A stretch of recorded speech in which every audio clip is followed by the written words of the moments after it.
Thank you. Let me add to the very comprehensive and accurate description of the conclusions of the European Council by President Van Rompuy some of the points that, in the view of the Commission, are especially important. First, regarding Ukraine, I welcome the fact that we were able to show strong and united determination, not only supporting Ukraine, but also making clear that there will be consequences for some kind of behavior that we think is simply unacceptable in the 21st century. We made very clear that we'll deliver our strong and concrete support to Ukraine.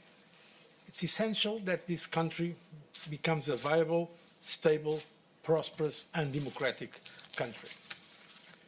We have decided concretely to go on with the plans that the Commission had already put forward, namely the proposal for an additional 1 billion euros of macro-financial assistance, which will bring our overall support to 1.6 billion, and also the autonomous trade measures we propose to open unilaterally our market to Ukrainian products. This is very important.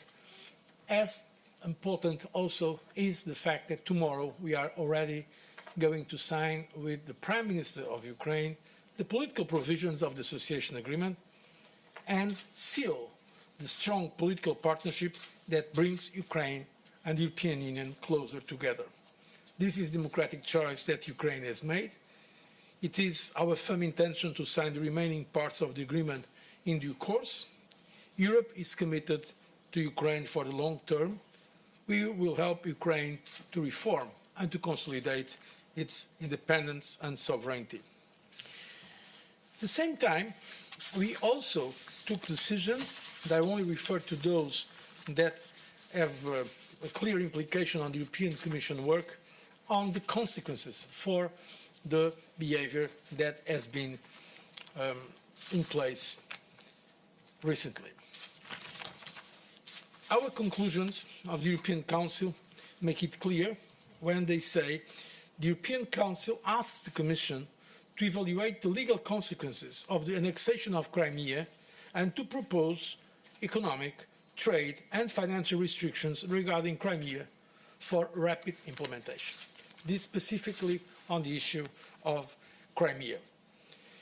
And we have also decided, apart, I repeat, of all the other measures the President of the European Council mentioned, political measures, we have also decided that the Commission will prepare possible targeted measures.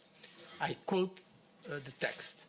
The European Council recalls that any further steps by the Russian Federation to destabilize the situation in Ukraine would lead to additional and far-reaching consequences for relations in a broad range of economic areas between the European Union and its member states on one hand and the Russian Federation on the other hand. In this respect, the European Council asks the Commission and the member states to prepare possible target measures. So I think these are the two main elements regarding Ukraine. First of all, the support, the commitment of all the member states to support Ukraine as a democratic, sovereign, stable country, and also the decision to take strong measures, if needed more measures, to show to Russia that some of this behavior is simply unacceptable. But we also have discussed economy. And the day started very well, with very positive news on the agreement on a single resolution mechanism for banks. This was the missing part of the banking union. This agreement will strengthen confidence and stability in the financial markets, and, very importantly, it should also help to restore lending to the economy. So this is good news for the economy, but it is also good in terms of fairness. In the future, it is banks who will pay for their own failures, not taxpayers. This sense of fairness is also reflected in the agreement tonight to agree on the revised directive on taxation of savings. It took 6 long years of negotiations, but we did it. We are bringing an end to banking secrecy in Europe. and we will now be in a strong position to negotiate with key international financial centers. I hope we can achieve real progress in this matter by the end of this year. I'm also especially pleased with the very good discussion we had on growth. Growth is returning. We also heard the assessment by the President of the European Central Bank regarding the improvement in the conditions in the euro area and in the European Union in general. In fact, while some risks still exist, it's now clear that recovery is there. But we have to work to make sure that recovery will last. We must keep the pace of necessary structural reforms, and we have to take a special attention, of course, to the issue of unemployment. Not only the high level of unemployment is unacceptable from a social point of view, but also it has a negative impact on the growth potential of Europe. Because so far, our countries have been making a huge effort, for instance, in terms of correction of external imbalances, but the growth that is available is mostly a growth based on exports, which is very good, by the way. It shows increased competitiveness of many of our economies, but we also need a growth that is more based on internal demand, consumption, and also investment. And this is why employment, apart from the social drama that it represents to be unemployed, it is important that employment contributes to what message we're sending to Russia tonight with the latest step? Well, we are sending a clear, strong and consistent message. That's what I said we needed to do this morning. It has been hard work, but we've made some real progress. I said we needed to expand the list of people who are subject to travel bans and asset freezes. We've done that.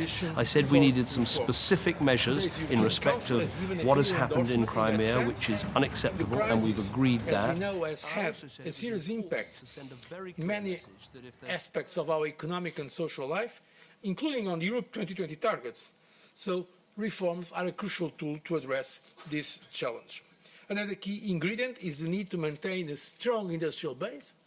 I'm pleased that the conclusions strongly reflect the Commission's ideas on how to foster what we have called an industrial renaissance in the new economy that we are building post-crisis. To conclude, I'm extremely pleased with the unity and determination around the table, not only on the general assessment of the economy and the commitment to support the recovery, but also on the concrete agreements that have been taken today on banks, single resolution mechanism, and on fair taxation. I thank you.